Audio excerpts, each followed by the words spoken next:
तो कैसे हो सब लोग। आशा करता हूँ कि आप सब लोग मज़ा कर रहे होंगे। आज से हम इस चैनल के अंदर एक नई सीरीज शुरू कर रहे हैं जिसके अंदर हम विजन आईएएस की जो पीटी 365 है उसका एनालिसिस देखेंगे। तो आज से हम जो साइंस एंड टेक्नोलॉजी की जो पीटी 365 है उसका एनालिसिस देखेंगे। So I am the Hardik Parmar and let us start our journey towards the success. सबसे पहला जो साइंस के अंदर विजन आईएएस की पीटी 365 है उसके अंदर सबसे पहला टॉपिक है बायोटेक्नोलॉजी। बायोटेक्नोलॉजी के संबंधित जो इन्फॉर्मेशन है वह हम जानेंगे। तो बायोटेक्नोलॉजी के अंतर्गत सबसे पहला है DNA technology use and application regulation bill. पूरे साल यह जो बिल है वह बहुत ही चर्चा में रहा था क्योंकि भारत की जो संसद है लोकसभा के अंदर यह इस बिल के ऊपर चर्चा की गई थी। कौन सा बिल? तो कि डीएनए टेक्नोलॉजी के ऊपर का जो बिल है वह डीएनए टेक्नोलॉजी जो है उसका रेगुलेशन करने के लिए एक बिल लाया गया था। अभी तक यह बिल जो है वह पास होकर एक्ट बना नहीं है, यह भी आपको याद रखना है। जनरली यूपीएससी के अंदर या फिर कोई भी जो स्टेट कमीशन की एग्जाम होती है उसके अंदर जब तक वह बिल होता है तब उसके ऊपर क्वेश्चन नहीं पूछे जाते। जब वह बिल में से एक्ट बन जाता है, जब प्रेसिडेंट उसके ऊपर अपने सिग्नेचर करके वह एक्ट बन जाता है तब उसके ऊपर क्वेश्चन पूछे जाने स्टार्ट होते हैं। लेकिन हमें थोड़ा बहुत आइडिया होना चाहिए कि बिल में कौन कौन सी चर्चा की गई है, ताकि अगर मेंस में आंसर राइटिंग के अंदर हमारे पास कोई सजेशन पूछे कि डीएनए टेक्नोलॉजी को कंट्रोल करने के लिए, उसका रेगुलेशन करने के लिए हमें क्या क्या सुझाव देने चाहिए, हमें क्या क्या करना चाहिए, तो आप ऐसे सुझाव दे सकते हैं। तो शुरू करते हैं। सबसे पहले डीएनए टेक्नोलॉजी का जो 2019 का बिल जो था वह लोकसभा में इंट्रोड्यूस किया गया था, लोकसभा में लाया गया था।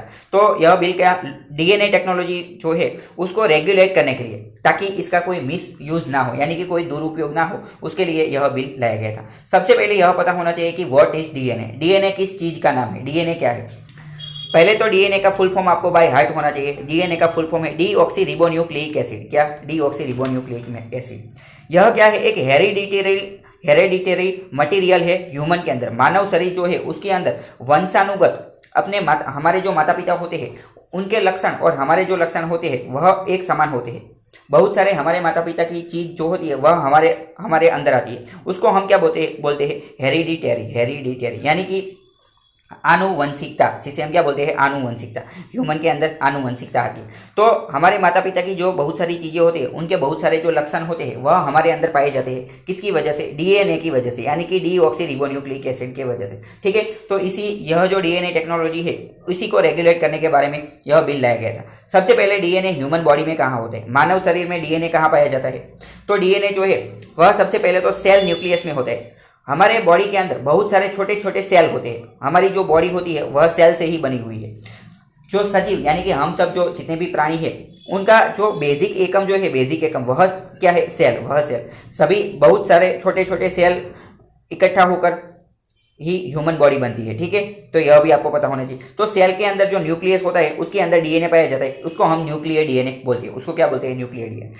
फिर डीएनए के बारे में हमें यह पता होना चाहिए कि डीएनए जो है वह डबल हेलिक्स होता है। डबल हेलिक्स यानी कि डबल स्ट्रिंग होती है इसके अंदर, डबल तरीके से होता है।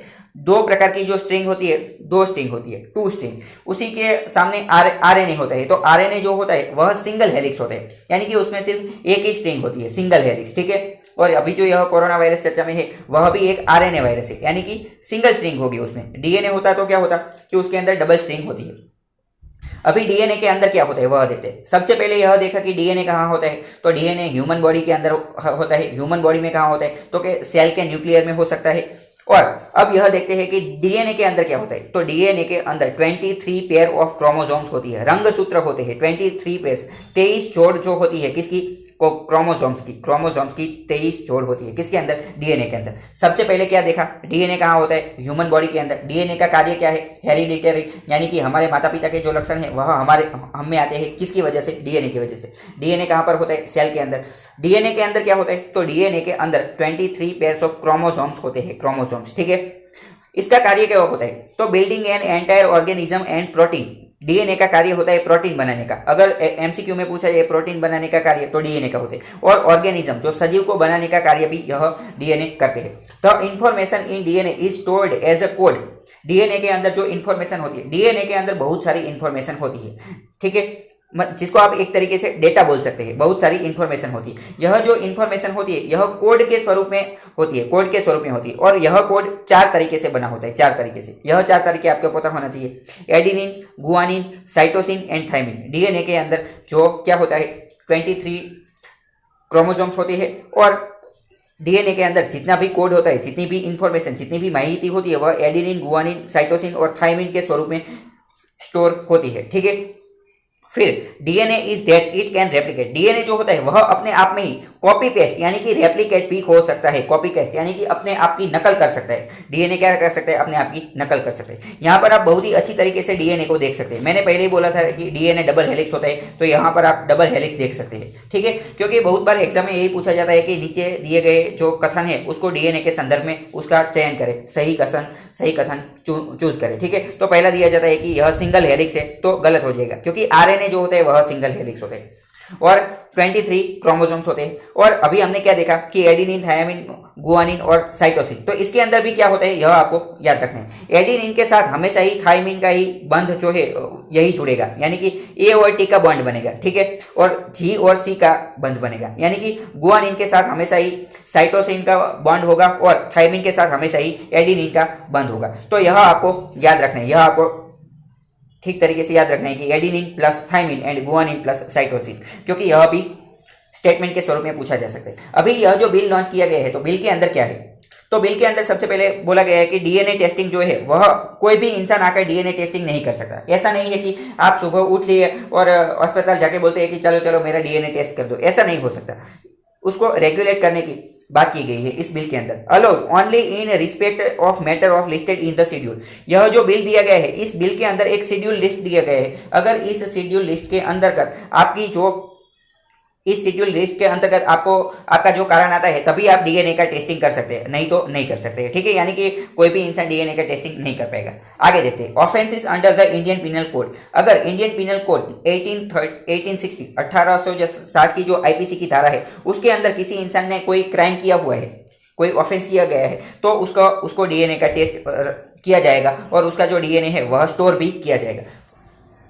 अभी आगे देखते हैं, तो आगे क्या बताया गया? For civil matter such as paternity suits, यानी कि पैटर्निटी परिवार के संबंधित कोई मामला है तब भी डीएनए का टेस्ट की परमिशन दी गई है। अगर माता का, पिता का या फिर बच्चे का या फिर इस प्रकार फैमिली का कोई मैटर है तो उसमें भी यह परमिशन दी गई है, यह आपको पता होना चाहिए।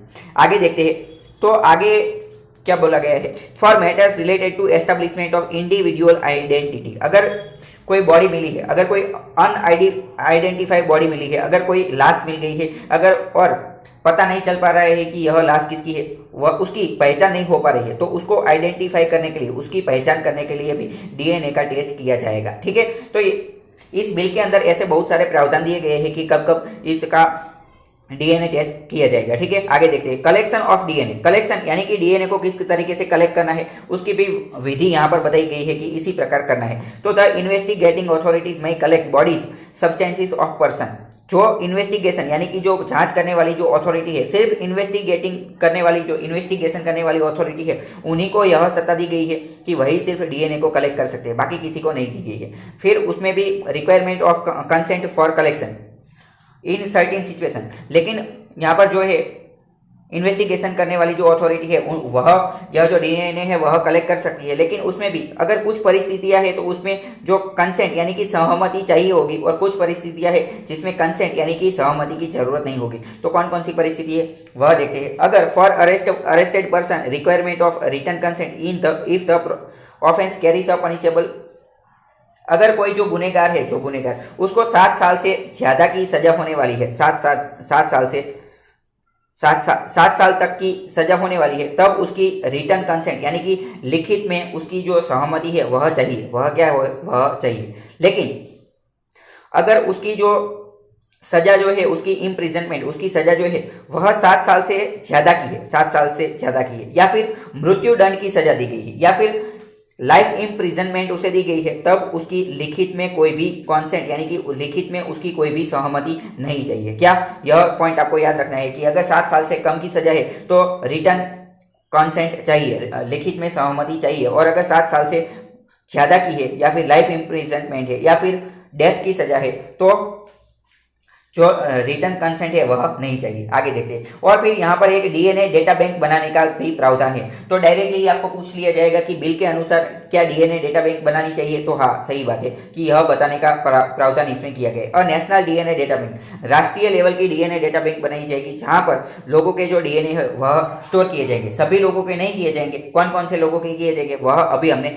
देखा है, ठीक है। रीजियोनल डेटा बैंक, नेशनल के साथ साथ रीजियोनल यानी कि प्रादेशिक लेवल पर भी जो छोटे छोटे प्रदेश होते हैं, यह एक नेशनल है तो फिर छोटे छोटे जो उसके नीचे जो बहुत सारे प्रदेश होते हैं उसकी भी डीएनए डेटा बैंक बनाई जाएगी जहां पर डीएनए प्रोफाइल्स को रखा जाएगा। जिस तरीके से फेसबुक में किस तरीके से सभी लोगों के प्रोफाइल होते हैं, इंस्टाग्राम में प्रोफाइल होते हैं, तो इसी तरह का यह जो बैंक है उसके अंदर सभी लोगों के प्रोफाइल होंगे जिसका एक स्पेशल फॉर्मेट होगा। Removal of DNA profile, DNA profile जो है उसको निकाला भी जा सकता है। जो डीएनए की जो बैंक होगी वहां पर सभी के प्रोफाइल होंगे, लेकिन कुछ परिस्थितियों के अंदर कुछ लोगों के प्रोफाइल जो है वह निकाल भी सकते हैं। कैसे? चाहे of a suspect if a police report is filed और कोर्ट ऑर्डर, अगर कोर्ट ने ऑर्डर दिया है कि यह जो इंसान है उसका डीएनए का जो रिपोर्ट है जो आपने बैंक में रखा है तो वह निकाल दो, तो यह निकालना पड़ेगा। आगे क्या है?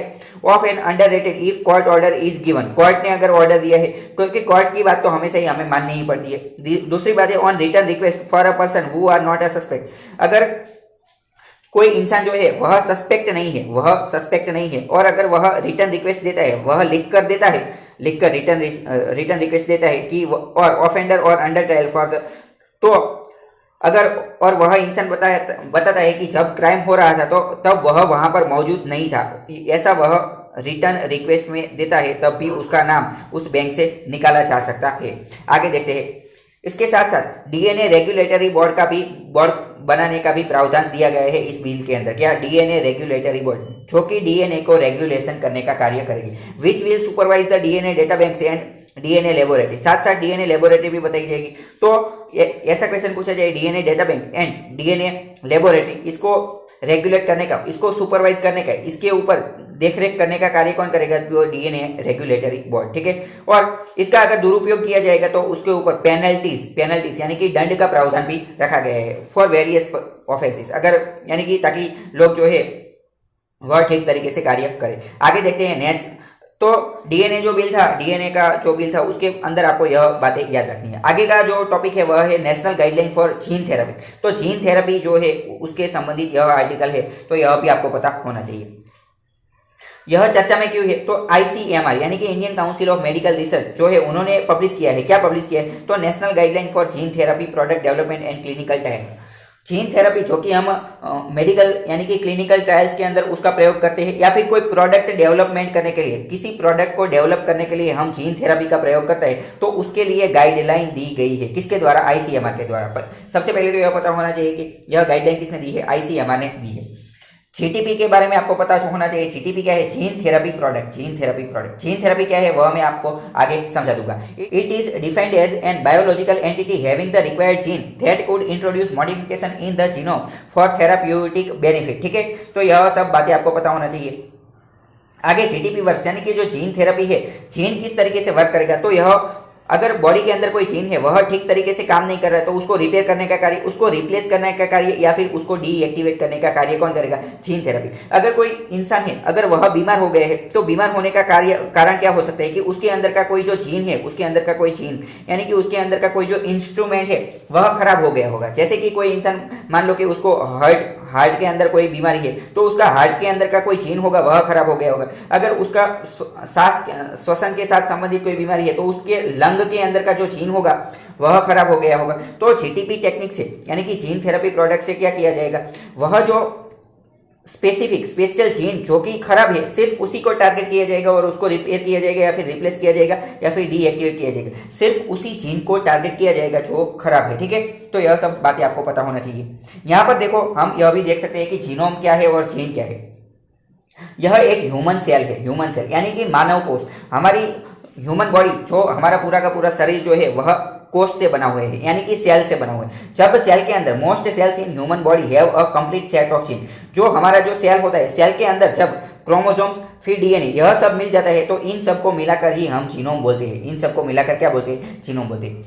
फिर से एक बार समझ लेते हैं जीनोम क्या। जीनोम यानी कि ह्यूमन सेल, मानव कोष जो होता है उसके अंदर जो क्रोमोसोम और डीएनए यह सब मिल जाता है तो उसे हम जीनोम बोलते हैं। यानी कि जीनोम को cell plus chromosome plus DNA, इसी को हम जीनोम बोलते हैं। तो यह एक प्रकार का जीनोम है जो हमारी बॉडी में पाया जाता है। आगे देखते हैं, यहाँ पर भी हम देख सकते हैं, देखो एक देख सकते हैं कि यह क्या है, यह डीएनए है, ठीक है, यह जीन है, यह क्रोमोसोम है, क्रोमोसोम के अंदर यह जीन होता है और डीएनए होता है। यह सब बातें आपको पता होनी चाहिए।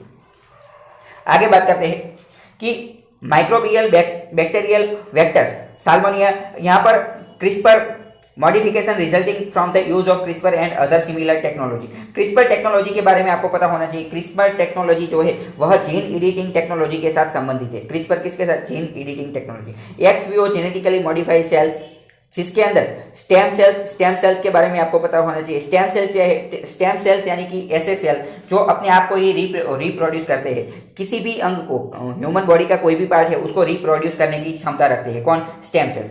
सॉल्यूबल, यहाँ पर और कुछ इंपॉर्टेंट नहीं है, जो मैंने यह मार्क किया है वही इंपॉर्टेंट है। As per the new drug clinical trial rules, drug को ट्रायल करने के new drug clinical trial rules 2019 में लाए गए हैं। नए नियम लाए गए हैं। किसके लिए? GTP falls under new drug. GTP जो है उसको नए ड्रग का प्रावधान दिया गया है। Cell always be deemed to new drug, उसको हमेशा ही न्यू ड्रग माना जाएगा। About gene therapy, gene therapy की अगर बात करें तो यह प्रोसेस ऑफ इंट्रोडक्शन, रिमूवल और change in contents of an individual's genetic material, जो कोई भी इंसान है उसका जो जेनेटिक मटेरियल है उसको चेंज करना है, उसको रिमूव यानी कि निकाल देना है, तो इसी को हम जीन थेरेपी बोलते हैं। जीन थेरेपी क्या? जो इंसान का जो जेनेटिक मटेरियल है, जेनेटिक मटेरियल यानी कि डीएनए, कोष, जीनोम क्या है वो हमने देख लिया, उसको अगर एडिट करते हैं तो उसी को हम जीन थेरेपी बोलते हैं। विथ गोल और सबसे पहले तो यह भी प्रश्न होना चाहिए कि हम जीन थेरेपी करेंगे क्यों? जीन थेरेपी किसी इंसान के ऊपर कब करनी चाहिए? तो वह इसीलिए करनी चाहिए क्योंकि अगर उसको कोई डिसीज, कोई रोग हो गया है तो उसको क्योर करने के लिए, उसको अच्छा करने के लिए हमें जीन थेरेपी करनी चाहिए। Of achieving long time cure, लंबे समय के लिए हमें वह उस बीमारी से मुक्ति पाने के लिए वह करनी चाहिए, ठीक है। फिर जर्मेलिन gene therapy is prohibited in India. जर्मेलिन gene therapy जो है वह भारत के अंदर प्रोहिबिटेड है, यह भी आपको पता होना चाहिए।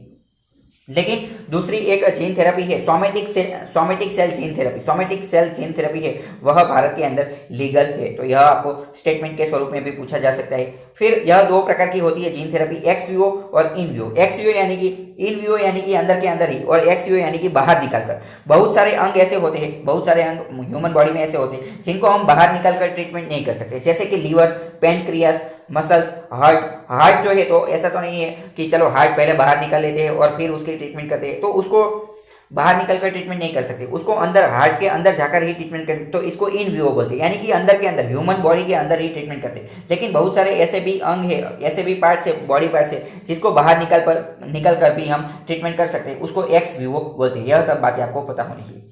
आगे देखते हैं, due to complexity and unpredictability of human disease and need for ethical framework to prevent the misuse of gene therapy, the guidelines become necessary।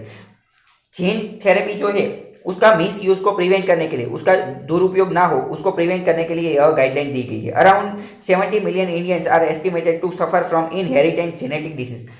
70 million लोग हैं, उनको भारत के अंदर 70 मिलियन लोग हैं, उनको ऐसा मानना है कि वह इनहेरिटेड जेनेटिक डिसीज से पीड़ित है, यानी कि वह ऐसे रोग से पीड़ित है जो पीढ़ी दर पीढ़ी अपने माता पिता से अपने बच्चों के अंदर ट्रांसफर होते हैं। बहुत सारे ऐसे डिसीज है, जैसे कि आपको पता होगा डायबिटीज है, तो किसी को डायबिटीज है तो वह भी अपने जो संतान होते हैं उसके अंदर ट्रांसफर होता है। HIV के अंदर भी ऐसा होता है। तो बहुत सारे ऐसे रोग है जो कि इनहेरिटेड है, उसको अटकाने के लिए, उसको प्रिवेंट करने के लिए ही तो क्या बनाया गया है, यह जीन थेरेपी बनाई गई है, तो यह आपको पता होना चाहिए। आगे बात करते हैं, देखो यह जो क्रिस्पर टेक्नोलॉजी के बारे में हमने बात की थी, तो क्रिस्पर टेक्नोलॉजी क्या है यह हम देखते हैं। यहाँ पर बहुत ही अच्छे तरीके से यह ग्राफ में बताया गया है कि देखो यहाँ पर यह सुसान नाम का एक लड़का है, सुसान नाम का लड़का है, तो यह सुसान का डीएनए है। यहाँ पर हम सुसान का डीएनए देख सकते हैं, लेकिन सुसान के डीएनए में बीच में आप ऑरेंज कलर से देख सकते हैं कि डीएनए डबल हेलिक्स होता है, यह सब तो हमने देख लिया।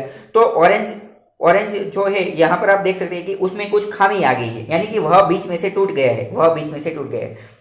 तो अभी हम जो ट्रीटमेंट करते हैं उसमें क्या करते हैं कि पूरे के पूरे डीएनए में ट्रीटमेंट करते हैं, लेकिन यह जो क्रिस्पर टेक्नोलॉजी है उसमें ऐसा बोला गया है कि पूरे के पूरे की ट्रीटमेंट करने की जरूरत नहीं है, सिर्फ यह जो टूटा हुआ भाग है उसी को हम रिप्लेस कर देंगे, उसकी जगह हम नया पार्ट डाल देंगे। देखो यहाँ पर यह दूसरा स्टेज है, और तीसरे स्टेज में क्या बताया गया है, यहाँ पर तीसरे स्टेज में क्या होगा, Cas9। Cas9 क्या है आपको पता होना चाहिए। Cas9 एक प्रकार की सीजर यानी कि कैची है। Cas9 क्या है, सीजर यानी कि एक प्रकार की कैची है। तो Cas9 जो है उसको इस डीएनए के अंदर दाखिल किया जाएगा और जो Cas9 है वह कैची की तरीके से, सीजर की तरीके से यह जो टूटा हुआ भाग है उसको निकाल देगी और यह जो इंजेक्शन जैसा है वह उसको रिप्लेस कर देगा। यानी कि जो टूटा हुआ पार्ट है, यहाँ पर हम देख सकते हैं यह जो टूटा हुआ पार्ट सिर्फ उसी को रिप्लेस कर देगा ताकि उसकी जो बीमारी है वह दूर हो जाए। यहाँ पर हम देख सकते हैं कि तो यह जो सुसान है वह फिर से ठीक हो गया है, यहाँ पर हम देख सकते हैं। यानी कि क्रिस्पर टेक्नोलॉजी के आपको हमें यहाँ पर बहुत सारी पीएचडी करने की जरूरत नहीं है, आपको सिर्फ इतना याद रखना है कि Cas9 क्या है। तो Cas9 एक प्रकार की कैची है, एक प्रकार की सीजर है जो कि टूटा हुआ भाग जो है, टूटा हुआ जीन है, टूटा हुआ जो पार्ट है, टूटा हुआ जीन उसको कट कर लेगी और उसको रिप्लेस कर देगी। तो Cas9 क्या है, Cas9 एक प्रकार की कैची है और क्रिस्पर यह पूरी की पूरी टेक्नोलॉजी का नाम ही क्रिस्पर है। आगे देखते हैं सम इंपॉर्टेंट टर्म्स। जीन क्या है उसे हम सबसे पहले समझते हैं। तो जीन क्या है, जीन जो है एक प्रकार का न्यूक्लियोटाइड्स है जो कि डीएनए और आरएनए के अंदर पाया जाता है। डीएनए और आरएनए के अंदर जो पाया जाता है न्यूक्लियोटाइड्स उसको हम जीन बोलते हैं। आगे बोलते हैं जीनोम क्या है। जीनोम क्या है वो तो हम पहले ही समझ चुके हैं कि डीएनए के अंदर जो सीक्वेंस ऑफ जीन्स होते हैं उसी को हम जीनोम बोलते हैं। क्रोमोसोम्स, फिर क्रोमोसोम्स के अंदर भी जीन होते हैं और जीन्स के अंदर जीन से ही तो डीएनए बनता है, यह हमें पता होना है। जर्मीलाइन क्या है, germline inheritance genetic material that comes from eggs और स्पर्म। माता का जो एग होता है और पिताजी का जो स्पर्म होता है उसके अंदर से जो इनहेरिटेंस यानी कि पीढ़ी दर पीढ़ी जो जेनेटिक मटेरियल आता है उसी को जर्म लाइन बोला जाता है। जीनोम मैपिंग या फिर जीनोम सीक्वेंसिंग क्या है, इसका मतलब क्या है, यानी कि exact order of base pair. जो डीएनए होता है मैंने आपको बोला था कि 23 पेयर ऑफ क्रोमोसोम्स होती है किसके अंदर, तो डीएनए के अंदर। तो यह जो डीएनए की जो एडेनिन थायमिन और यह जो जोड़ होती है, यह जोड़ तो वह उसका एग्जैक्ट ऑर्डर, उसकी एग्जैक्ट बेस पेयर को पता लगाना उसी को हम जीनोम मैपिंग बोलते हैं। उसको क्या बोलते हैं, जीनोम मैपिंग बोलते हैं।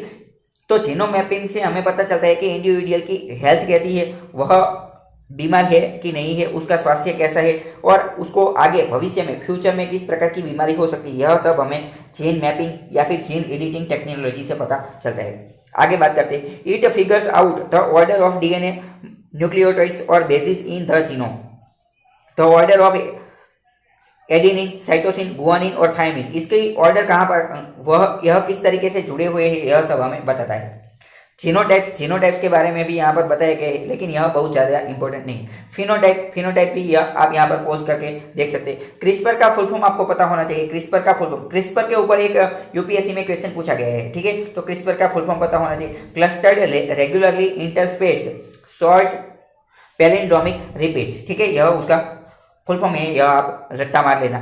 और सबसे पहला लुलू और नाना नाम की विश्व की पहली जीन एडिटिंग ह्यूमन बेबी है, यानी कि मानव ह्यूमन बेबी सबसे पहली कौन है, तो लुलू और नाना, यह उनका नाम है। स्टेम सेल के बारे में जान लेते हैं। स्टेम सेल क्या है, तो स्टेम सेल एक प्रकार के स्पेशल सेल है। स्टेम सेल ऐसे सेल है जो कि अपने आप को किसी भी नए सेल में कन्वर्ट कर सकते हैं। कोई भी नया सेल हम बना सकते हैं स्टेम सेल की मदद से। यहाँ तक कि हम ब्रेन यानी कि मानव मगज है उसका भी सेल बना सकते हैं। फिर सोमेटिक सेल यानी कि एक ऐसा सेल है जो कि रिप्रोडक्शन के अंतर्गत उसका कोई इन्वॉल्वमेंट नहीं है, उसको हम सोमेटिक सेल बोलते हैं। तो आज के लिए सिर्फ इतना ही रखते हैं। आगे के वीडियो के अंदर हम आगे जो PT 365 में जो आगे पॉइंट दिए गए हैं उसके बारे में हम चर्चा करेंगे। So I the Hardik Verma signing off and see you in the next video. Till then good bye and take care.